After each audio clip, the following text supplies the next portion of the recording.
Not everyone has the courage to face the truth, but you're different. You listen, you feel, you stay, and that's rare. This story, it's for hearts like yours. It was the kind of evening that crept up on you with the weight of memory outside.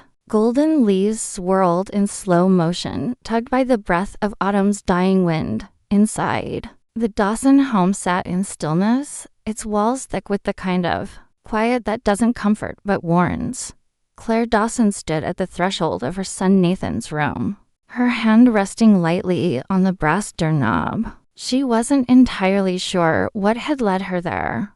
Perhaps it was habit, perhaps a mother's intuition, or perhaps it was the subtle, rhythmic noises from behind the door that weren't part of the usual soundtrack of their house after a grueling day trapped in meetings, spreadsheets, and deadlines. Claire's body ached for the sanctuary of her room, but something had shifted, something subtle and dissonant. She stood still, breath lodged in her chest, her instincts kicking in.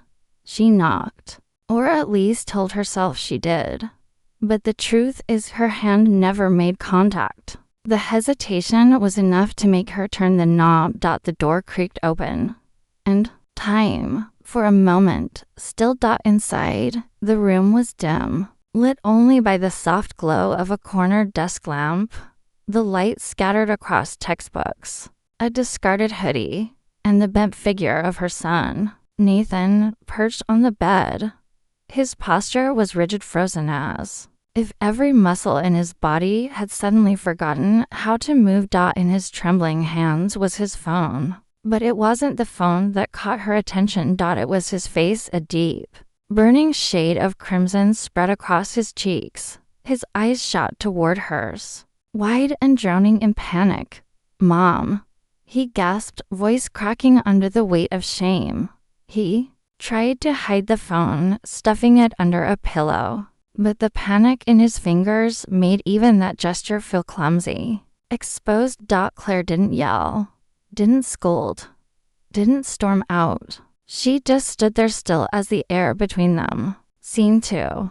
What couldn't be unseen? Claire wanted to turn back, wanted to undo the last few seconds and slip quietly down the hallway. But she didn't. She stepped inside. "Sorry," she said softly, though she knew it wasn't true. I thought I knocked." Her voice, though calm, carried the weight of something older, something maternal, rooted deep in years of watching over this boy who now sat before her, like a stranger in familiar skin. Nathan didn't speak. His shoulders were hunched, his face buried in a mess of emotion, confusion, guilt, maybe even fear. And yet Claire didn't ask about the phone.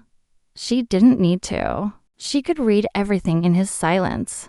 "I'm fine," he finally mumbled, his voice barely rising above a whisper. She eased onto the edge of his bed, keeping a careful distance. There was space between them, but not the kind that could be measured in inches. This was emotional terrain, fragile, slippery.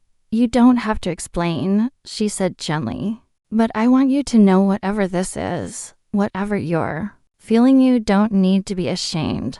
The room felt too quiet after she spoke, the kind of quiet that held its breath.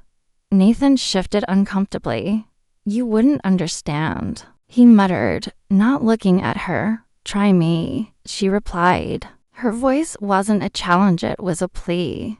He looked at her then, and for a brief, heart-wrenching moment, she saw him not as the embarrassed teenager on the bed but as the little boy who used to climb into her lap during thunderstorms. Scene 3.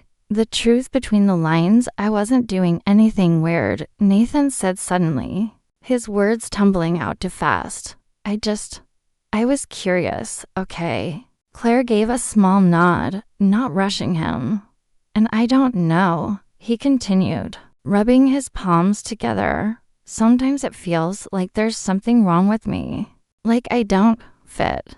The pain in his voice wasn't about being caught. It was about being misunderstood. "I look at other guys and how they seem so sure of everything, who they are, what they want. And I just don't feel that. Claire's throat tightened. She reached for his hand, but stopped just short. Nathan, she whispered, everyone has questions. Some louder than others. That doesn't make you broken. He looked away. I just don't want you to see me differently now. I see you, she said, her voice firmer. Not a mistake. Not a problem. Just my son. For a long while, neither of them said anything. And yet so much had already been spoken. Scene 4, the other side of midnight. That night, Claire couldn't sleep. She sat alone in the living room, a cold cup of tea resting on the table. The soft tick of the wall clock, her only companion. Her thoughts wandered back not just to Nathan but to herself, to the woman she once was. Before life turned her into a mother, a provider, a caretaker, and sometimes a ghost in her own. Life. James had left them a decade ago. Left Claire with a mortgage, a growing boy, and no answers. She had done everything she could to fill the silence his absence left behind. But now she wondered, in trying to be strong, had she forgotten how to be real? Had Nathan inherited that same fear? The fear of being seen as weak, of needing something he couldn't name? Scene 5. He comes back down the hallway. It was nearly midnight. When she heard the soft patter of feet. Nathan stood in the doorway. Again, looking smaller than he had in years. He wore an old t-shirt and sweatpants. His hair tousled. You couldn't sleep either, she asked. He shook his head. She motioned to the couch. Come sit. He hesitated, then made his way over. The space between them this time was smaller, less tense. I was thinking about what you said earlier, she said, about feeling like you don't belong. Nathan nodded. It's hard to even explain. Like I'm watching life happen around me, and I'm not invited. Claire placed a gentle hand on his shoulder. That feeling, she said softly. I've known it too. He looked up, surprised. I lost myself for a while, Nathan. In motherhood, in survival. And sometimes I still feel like I'm finding pieces of who I used to be. He studied her face, looking for the cracks. Why didn't you ever say anything? Because I thought I had to be strong for you. But strength isn't silence, he said. And in that moment, she realized he was right. Scene 6, a slow, silent rebuild. The rest of the night was quiet. But it wasn't the silence of avoidance. It was healing silence. Nathan eventually drifted off beside her, his head resting on the couch cushion, his breathing steady. Claire watched him, her heart full and aching at once. There was so much more they hadn't said. So many truths still waiting in the shadows. But this was a beginning. She draped a blanket over him and kissed his forehead. A small, broken smile played on her lips. No, she didn't have all the answers. But she had love. And for now, that was enough. Part 2. When the silence speaks louder. Scene 7. The morning after isn't always peaceful. Morning sunlight trickled through the window blinds like threads of gold, trying to stitch the darkness back together. The living room was still, but it carried the weight of unspoken truths from the night before. Claire stirred first. Her neck ached from having slept on the edge of the couch all night, but she didn't mind. She shifted slightly, her eyes falling on Nathan still asleep. Curled under the blanket she draped over him. His expression was peaceful, but only on the surface. She could tell he wasn't truly resting. Not yet. Claire eased herself off the couch quietly and tiptoed to the kitchen. She moved slowly, thoughtfully, boiling water, preparing 2 mugs. One for her, one for him. It wasn't much, but it was her way of saying, I'm still here. The kettle whistled low, just as Nathan's footsteps approached behind her. Morning, he said, his voice rough with sleep. She turned, surprised by the vulnerability still lingering in his eyes. Morning, she replied with a gentle smile. I made tea. He gave her a small nod, moving to sit at the kitchen island. She placed a mug in front of him and joined him on the opposite side. They sat in silence for a moment, not out of awkwardness, but something more delicate. A pause before continuing the conversation neither had expected to have the day before. "I've been thinking," Nathan said, stirring his tea absent-mindedly. "I don't want us to pretend nothing happened. But I also don't know what to do next." Claire nodded slowly, absorbing every word. "We don't have to rush anything. Conversations like the one we had, they don't resolve overnight. But the fact that you trusted me, that means everything." Nathan looked at her. His eyes filled with a complicated emotion. Not quite sadness, not quite fear, maybe something in between. "I didn't know who else to talk to," he admitted. "I didn't even know how to bring it up until you walked in."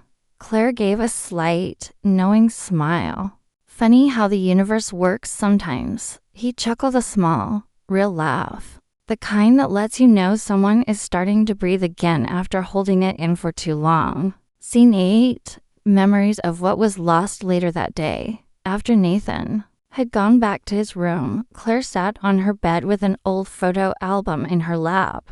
The edges were worn, the pages slightly curled. It had been years since she opened it. There were pictures of Nathan's first birthday, his school recitals, camping trips with James before everything fell apart. She stared at a photo of the three of them, James with his arm around her, Nathan on her hip, all three of them smiling into a future that never came.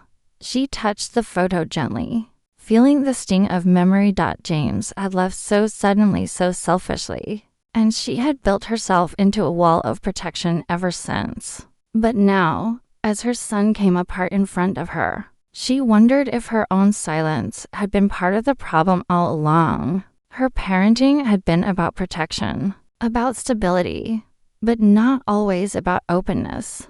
She'd hidden her grief, her loneliness, her questions, and maybe, just maybe, Nathan had learned to do the same. Scene 9. The second conversation hurts more.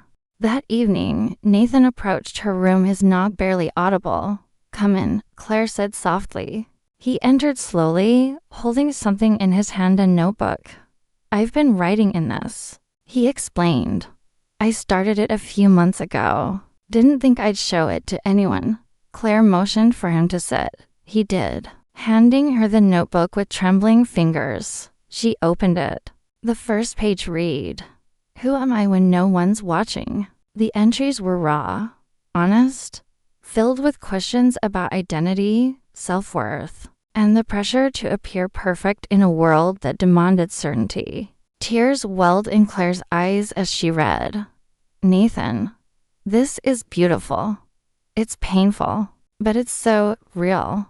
He nodded. "I wrote it to make sense of everything, but nothing ever really made sense." Claire closed the notebook gently and placed it beside her. "Sometimes we don't write to find answers. Sometimes we write so we don't forget the questions." Nathan leaned back, wiping at his eyes. "I guess I'm scared of not being normal." Claire reached for his hand. "Normal is a lie we all chase. The truth is we're all scared. We're all trying to find a mirror that doesn't distort us." Scene 10. A bridge. Not a wall. For the next few days, they developed an unspoken routine. Small conversations, shared meals, quiet movie nights, and beneath it all, a growing current of trust. Fragile, yes, but real. One evening, Claire brought out an old box from the attic. Inside were her own journals, pages she hadn't read in years. "I used to write too," she said, placing them on the table. Nathan opened one and scanned the first few lines. "Today, I pretended to be fine in front of Nathan, but I feel like I'm drowning." He looked up, eyes wide. "You felt this way all the time," she admitted. "But you never said anything. I thought I had to protect you." He was quiet for a long moment. Then, almost in a whisper, Maybe what I needed was to see you struggle too. That moment became a turning point, not because they solved everything, but because they finally admitted they couldn't do it alone. Scene 11. The world outside their bubble. One morning, Nathan came downstairs dressed neatly, his backpack slung over his shoulder. I want to go for a walk, he said. Maybe. Clear my head. Claire nodded. You want me to come with you? He hesitated. Not this time. She respected it. Letting go doesn't mean stepping away, it just means trusting they'll return. As he stepped outside, Claire stood by the window and watched. He walked slower than usual, his steps deliberate, not weighed down but aware. And for the first time, she didn't feel panic about what he might be thinking. She felt pride. Scene 12. A letter never sent that evening. After dinner, Claire returned to her room and opened her laptop. She began typing a letter she never planned to send. Dear James, it's been 10 years since you left, and somehow I'm still picking up the pieces. Your absence left a void I tried so hard to fill. Especially for Nathan. I became everything: mother, father, protector, and wall. But I forgot to be human. Yesterday, I caught our son in a moment that should have shocked me, but instead, it reminded me of everything we never taught him about being vulnerable. I will do better. Not for you, not even for the version of us I once mourned. But for him. Because even when the world walks away, he deserves someone who stays. She saved it and closed the laptop. That night, she slept deeply for the first time in years. Part 3. The space between us was never empty. Scene 13. The question that changed everything. The following week passed like a soft wind, not stormy, but unsettling in its quiet. Nathan had started stepping out more, sometimes just to walk, sometimes to sit in the park with his notebook. But every time he returned, he seemed a little lighter, a little more grounded, like someone learning to carry himself again. Claire noticed. Not in the dramatic ways, but in the quiet ones. The way he made his own tea now, or helped with dinner without being asked. It was as if something inside him had cracked, and light was seeping through. And yet, there were still shadows between them. One evening, while folding laundry in the living room, Claire looked up to find Nathan standing silently in the doorway. He had that look again, the one that asked, "Can I say this without being misunderstood?" She set down the towel in her hands. "What's on your mind?" she asked gently. He hesitated, then spoke with trembling honesty. "Do you think Dad would have handled this better?" The question pierced her, not because it was cruel, but because it was so raw. She stood still, breath caught between truth and grief. "I don't know," she answered after a long pause. "But I do know this: he didn't stay long enough to find out." Nathan looked down. "I sometimes think, if he had, maybe I'd be different." Claire walked over and rested a hand on his shoulder. "Maybe. But you are who you are, not in spite of him, but because of how you survived without him." His eyes welled. "I just want to know who I'm supposed to be." Claire pulled him into a hug. "Then let's figure it out together." Scene 14. Therapy. And the unseen growth. It was Nathan's idea. "Maybe I should talk to someone," he said one morning, over scrambled eggs and toast. Claire looked up, surprised, not because he needed it, but because he was finally asking. She reached across the table and squeezed his hand. "That's brave." He nodded. "It feels like a good step."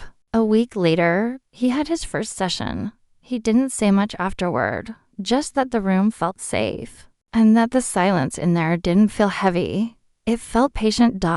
And that was enough for Claire. Watching him make that move, to ask for help, to show up for himself, was something she never saw James do. And it reminded her just how different her son already was from the man who walked out. Scene 15. The dinner that wasn't about food. One Friday evening, Claire cooked something special: roasted chicken with rosemary and lemon, Nathan's favorite from when he was 10. As they sat at the table, Nathan looked at the spread, then at her. "You didn't have to go all out," he said, half smiling.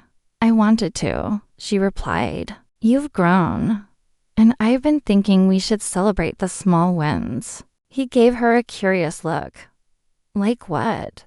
"Like getting out of bed even when your mind says not to. Like choosing vulnerability over silence. Like telling the truth even when it hurts." Nathan looked down at his plate for a moment, then back up. His voice came out barely above a whisper. "Then I guess this dinner is for both of us." They ate in silence again, but this time it was full, not empty. Scene 16.